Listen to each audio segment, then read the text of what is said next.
ದೇಶ ಕಂಡಂತ ಅಪರೂಪದ ನಾಯಕ,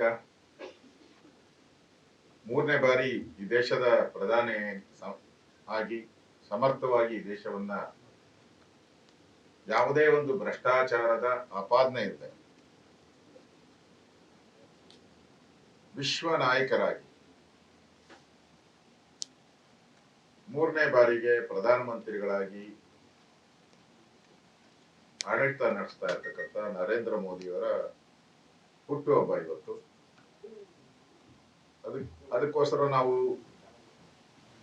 ಮೋದಿಯವರ ಹುಟ್ಟುಹಬ್ಬದ ಸಂದರ್ಭದಲ್ಲಿ ಕಾರ್ಯಕರ್ತರೆಲ್ಲರೂ ಕೂಡ ಸೇವೆ ಮಾಡೋ ಮುಖಾಂತರ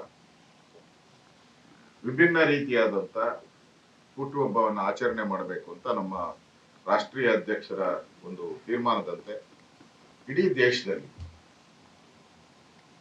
ಒಂದು ಸೇವಾ ಪ್ರಾಕ್ಷಿಕವನ್ನ ಮಾಡ್ತಾ ಇದ್ದೀವಿ. ಸುಮಾರು 25,000 ಜನ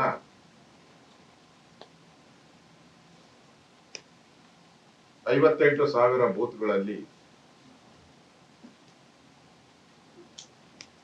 ರಕ್ತದಾನವನ್ನ ಮಾಡೋರಿದ್ದಾರೆ. ಆ ಮೂಲಕ ಯಾರು ಬಡ ರೋಗಿಗಳಿದ್ದಾರೆ ಅವರಿಗೆ ಸಹಾಯ ಮಾಡಬೇಕು ಅನ್ನೋ ಒಂದು ಉದ್ದೇಶನೂ ಕೂಡ ಇಟ್ಕೊಂಡು ಈ ಶಿಬಿರಗಳನ್ನ ಮಾಡ್ತಾ ಇದ್ದಾರೆ. ನಾವು ಕೂಡ ಕರ್ನಾಟಕ ಬಿಜೆಪಿನಿ ನರೇಂದ್ರ ಮೋದಿ ಅವರ ಹುಟ್ಟುಹಬ್ಬಕ್ಕೆ ನಾವೆಲ್ಲರೂ ಕೂಡ ಶುಭಾಶಯನ್ನ ಕೊಡ್ತಾ ಇದ್ದೀರಿ.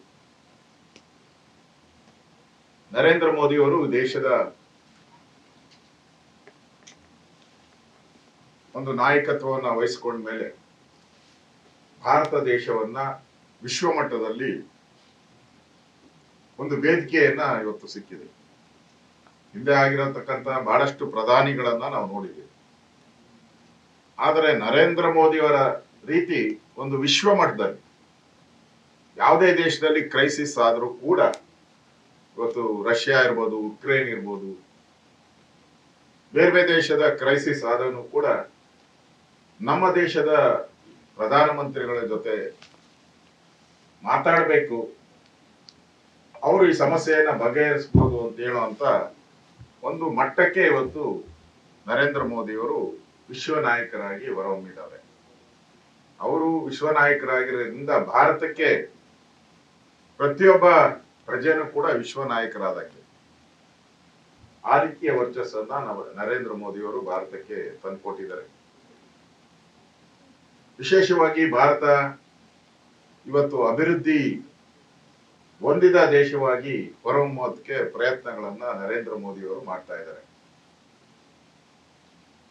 ಆ ಸಾಲಿಗೆ ನಾವು ಸೇರ್ಬೇಕು ಅನ್ನೋ ದಿಕ್ಕಿನಲ್ಲಿ ಈಗಾಗಲೇ ಚಂದ್ರಯಾನ ಇರ್ಬೋದು, ಮಂಗಳಯಾನ ಮಾಡೋ ಮುಖಾಂತರ ಪ್ರಪಂಚದ 5 ರಾಷ್ಟ್ರಗಳಲ್ಲಿ ಭಾರತನೂ ಕೂಡ ಒಂದಾಗಿದೆ.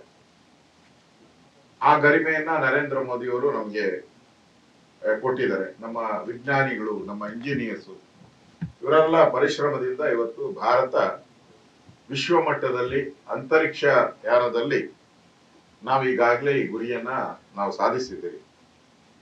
ನರೇಂದ್ರ ಮೋದಿಯವರು ಈ ದೇಶದ ಪ್ರಧಾನಿ ಆದ್ಮೇಲೆ ರೈಲ್ವೆಯಲ್ಲಿ ಕ್ರಾಂತಿಕಾರಿಕ ಬದಲಾವಣೆಯನ್ನು ತಂದಿದ್ದಾರೆ. ಒಂದೇ ಮಾತರಂ ರೈಲ್ವೆ, ಒಂದೇ ಭಾರತ್ ರೈಲ್ವೆ ಯೋಜನೆಗಳನ್ನ, ಒಂದೇ ಭಾರತ್ ರೈಲ್ವೆ ಯೋಜನೆಗಳನ್ನ ತರೋ ಮುಖಾಂತರ ರಾಜ್ಯಗಳನ್ನ ಸೇರಿಸುವಂತ, ಇಡೀ ಭಾರತವನ್ನ ಒಟ್ಟುಗೂಡಿಸುವಂತ ಕೆಲಸವನ್ನ ಮಾಡಿದ್ದಾರೆ. ಅದನ್ನ ವಿಶ್ವ ದರ್ಜೆಗೆ,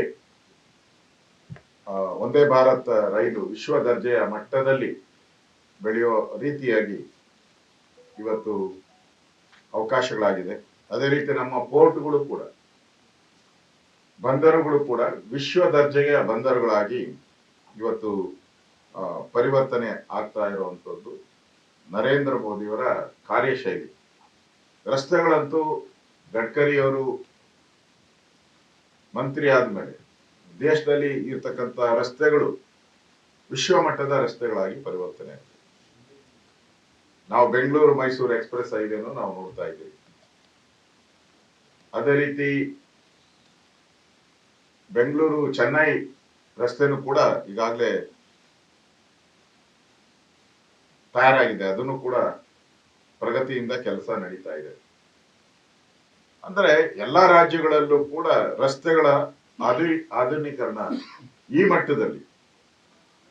ಕಾಂಗ್ರೆಸ್ ಇದ್ದಾಗ 1 ಕಿಲೋಮೀಟರ್ ಆದ್ರೆ ನಮ್ದು ಅದು 10 ಕಿಲೋಮೀಟರ್ ಸ್ಪೀಡ್ ಅಲ್ಲಿ ರಸ್ತೆಗಳು ನಡೀತಾ ಇದೆ.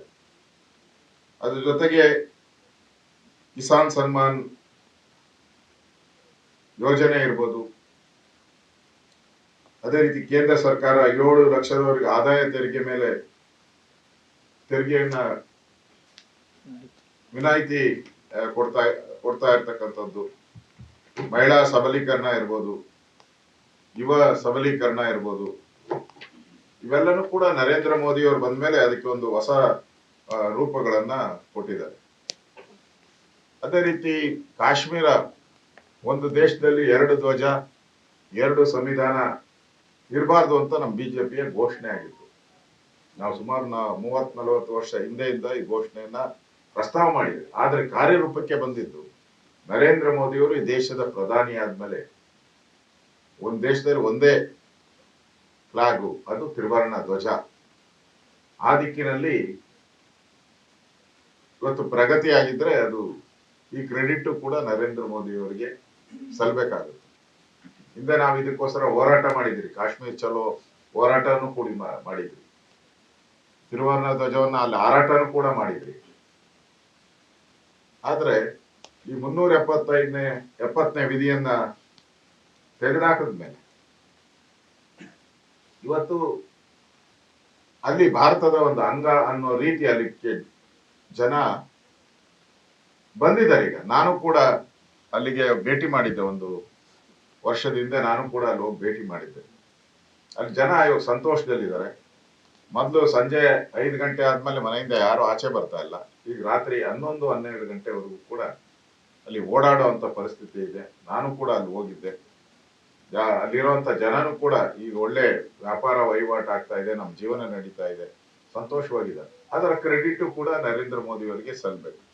ಇನ್ನು ರಾಮ ಮಂದಿರದ ಇಶ್ಯೂ ಬಿದ್ರೆ ಪ್ರಶ್ನೆನೇ ಇಲ್ಲ. ಏನೋ ರಾಮ ಮಂದಿರ ಆದ್ರೆ ಏನೋ ಪ್ರಳಯ ಆಗುತ್ತೆ ಅಂತ ಹೇಳ್ತಾ ಇದ್ರು. ಪ್ರಳಯ ಅಲ್ಲ, ಮಳೆನೂ ಏನು ಸಣ್ಣ ಇದೂನು ಆಗಿಲ್ಲ. ಆ ರೀತಿಯಾದಂತ ಒಂದು ತೀರ್ಮಾನವನ್ನ ನರೇಂದ್ರ ಮೋದಿ ಅವರು ಮಾಡೋ ಮುಖಾಂತರ ಹಿಂದೂಗಳ ಬಹಳ ದಿನದ ಆಸೆ, ಹಿಂದೂಗಳ ಕನಸು, ಯಾವ ಬಾಬರ್ ದುಷ್ಟ ರೀತಿಯಲ್ಲಿ ದಂಡೆತ್ತಿ ಬಂದು ಈ ದೇಶದ ಸಂಸ್ಕೃತಿಯನ್ನ ಹಾಳು ಮಾಡಿದ್ದ, ರಾಮ ಮಂದಿರವನ್ನ ಕೆಡವಾಕಿದ್ದ, ಇವತ್ತು ಅದೇ ಜಾಗದಲ್ಲಿ ಮತ್ತೆ ರಾಮ ಮಂದಿರ ಹಾಕುವಂತ ಕೆಲಸವನ್ನು ಕೂಡ ನರೇಂದ್ರ ಮೋದಿಯವರ ಕಾಲದಲ್ಲಿ ಆಗಿರುವಂತದ್ದು ಕೂಡ ದೇಶದ ಎಲ್ಲ ಹಿಂದೂಗಳಿಗೂ ಕೂಡ ಸಂತೋಷವನ್ನ ತಂದಿದೆ. ಇವತ್ತು ನರೇಂದ್ರ ಮೋದಿಯವರು ಹಲವಾರು ಯೋಜನೆಗಳನ್ನ ದೇಶಕ್ಕೆ ಕೊಟ್ಟಿದ್ದಾರೆ. ಪ್ರತಿಯೊಂದು ರಾಜ್ಯಕ್ಕೂ ಕೂಡ ಅಲ್ಲಿನ ಅಭಿವೃದ್ಧಿಯ ಚಿಂತನೆಗೆ ಯೋಚನೆಯನ್ನ ಮಾಡಿದ್ದಾರೆ. ಕುಟುಂಬ ಪಿಂಚಣಿ ವಿನಾಯಿತಿಯನ್ನ ಸುಮಾರು 25,000ಕ್ಕೆ ಏರಿಸಿದ್ದಾರೆ. ಸ್ಟ್ಯಾಂಡರ್ಡ್ ಡಿಡಕ್ಷನ್ ಅನ್ನ 75,000. ಈ ತರದ ಹಲವಾರು ಕಾರ್ಯಕ್ರಮಗಳು ಕೂಡ ಈ ದೇಶದಲ್ಲಿ ಆಗಿರುವಂತದ್ದು. ಮತ್ತೆ ನರೇಂದ್ರ ಮೋದಿಯವರು ಮತ್ತೊಮ್ಮೆ ಈ ದೇಶದ ಪ್ರಧಾನಿಯಾಗಿ ಈ ದೇಶವನ್ನ ಪ್ರಗತಿಯತ್ತ ಮುನ್ನಡೆಸಲಿ ಅನ್ನೋ ಶುಭ ಹಾರೈಕೆಯನ್ನು ಕೂಡ ನಾವೆಲ್ಲ ಕಾರ್ಯಕರ್ತರು ನಾವು ಮಾಡ್ತಾ ಇದ್ದೀರಿ. ಅವರ ಒಂದು ಅವಧಿಯಲ್ಲಿ ಈ ದೇಶ ಪ್ರಗತಿಯನ್ನ ಕಂಡಿದೆ. ಆ ಪ್ರಗತಿಯ ರೂವಾರಿಗಳು ನರೇಂದ್ರ ಮೋದಿಯವರು. ಅವರಿಗೆ ನಾವು ಶುಭಾಶಯಗಳನ್ನ ಕೋರ್ತಾ ಇದ್ದೀವಿ. ಯಾವಾಗ ಒಂದು ವ್ಯಕ್ತಿ ಬಹಳ ಎತ್ತರಕ್ಕೆ ಬೆಳೀತಾರೋ ವಿರೋಧಿಗಳ ಸಂಖ್ಯೆನೂ ಕೂಡ ಹಂಗೆ ಇದೆ. ಈ ಕಾಂಗ್ರೆಸ್ ಅವರು ದಿನ ಕಾಲೆಳೆಯುವಂತ ಸಂಸ್ಕೃತಿಯನ್ನ ಮಾಡ್ತಾ ಇದ್ದಾರೆ. ಯಾವ ಭಾರತವನ್ನ 2 ಭಾಗ ಮಾಡದಂತ ಕಾಂಗ್ರೆಸ್ ಮತ್ತೊಮ್ಮೆ ತಲೆ ಎತ್ತಿದೆ. ಕೋಮು ದಳ್ಳೂರಿಯನ್ನ ಮಾಡುವಂತ ಪ್ರಯತ್ನವನ್ನ ಈಗಾಗಲೇ ಕರ್ನಾಟಕದಲ್ಲಿ ಮಾಡ್ತಾ ಇದ್ದಾರೆ. ಮಂಡ್ಯದ ಶಾಂತಿ ನಾಡಲ್ಲಿ ಗಣೇಶ ಹಬ್ಬದಲ್ಲಿ ಕೂಡ ದಾಂಧಲೆಗಳನ್ನ, ಪೆಟ್ರೋಲ್ ಬಂಕ್ ಪೆಟ್ರೋಲ್ ಬಾಂಬ್ಗಳನ್ನ, ಲಾಂಗ್ ಮಚ್ಚುಗಳನ್ನ ಇವೆಲ್ಲವನ್ನ ನೋಡಿದಿರಿ. ಮೊನ್ನೆ ಮಂಗಳೂರಾದಂತ ಗಲಾಟೆ, ಪ್ಯಾಲೆಸ್ಟೈನ್, ಚಿಕ್ಕಮಂಗ್ಳೂರಲ್ಲಿ ಪ್ಯಾಲೆಸ್ಟೈನ್ ಧ್ವಜವನ್ನ ಹಿಡ್ಕೊಂಡು ಹೋಗಿರುವಂತದ್ದು. ಮತ್ತೆ ರಾಹುಲ್ ಗಾಂಧಿ ಅವರು ಇಲ್ಲೇನು ಮಾತಾಡಕ್ಕಾಗಲ್ಲ ಅಂತ ಹೇಳಿ ವಿದೇಶದಲ್ಲಿ ಹೋಗಿ ಸಂವಿಧಾನದ ರಿಸರ್ವೇಶನ್ ಏನಿದೆ, ಅಂದ್ರೆ SC STಗಳಿಗೆ ಏನ್ ರಿಸರ್ವೇಶನ್ ಇದೆ ಅದನ್ನ ತೆಗೆದಾಕ್ತೀನಿ ಅನ್ನೋ ಮಾತನ್ನ ಹೇಳಿರ್ತಕ್ಕಂಥದ್ದು. ಮತ್ತೆ ಭಾರತವನ್ನ ವಿದೇಶದಲ್ಲಿ ಹೋಗಿ ತೆಗೊಳ್ಳುವಂಥದ್ದು.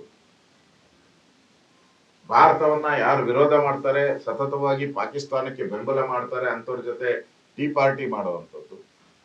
ಇದೆಲ್ಲನೂ ಕೂಡ ಕಾಂಗ್ರೆಸ್ ಅವರ ಒರಿಜಿನಲ್ ಫೇಸ್, ದೇಶವನ್ನ ಇಬ್ಬಾಗ ಮಾಡುವಂತ ಒರಿಜಿನಲ್ ಫೇಸ್ ಏನಿದೆ ಅದನ್ನ ಇವತ್ತು ವ್ಯಕ್ತ ಆಗ್ತಾ ಇರೋದನ್ನ ನಾವು ನೋಡ್ತಾ ಇದ್ದೀವಿ. ಇದರ ಮಧ್ಯೆ ಆಶಾಕಿರಣವಾಗಿ ನಿಂತಿರ್ತಕ್ಕಂಥದ್ದು ನರೇಂದ್ರ ಮೋದಿಯವರು. ಅವರಿಗೆ ಮತ್ತಷ್ಟು ಆಯುಷ್ಯ ಆರೋಗ್ಯ ಎಲ್ಲ ಭಗವಂತ ನೀಡಿ ಮತ್ತೊಮ್ಮೆ ಮಗದೊಮ್ಮೆ ದೇಶದ ಪ್ರಧಾನಿಯಾಗಿ ದೇಶವನ್ನ ಮುನ್ನಡೆಸಲಿ ಅನ್ನೋ ಶುಭ ಹಾರೈಕೆಯನ್ನ ಕರ್ನಾಟಕ ಬಿಜೆಪಿ, ಕರ್ನಾಟಕದ 7 ಕೋಟಿ ಕನ್ನಡಿಗರು ಅವರಿಗೆ ಶುಭಾಶಯನ್ನ ಈ ಮೂಲಕ ತಿಳಿಸ್ತಾ ಇದ್ದೇವೆ.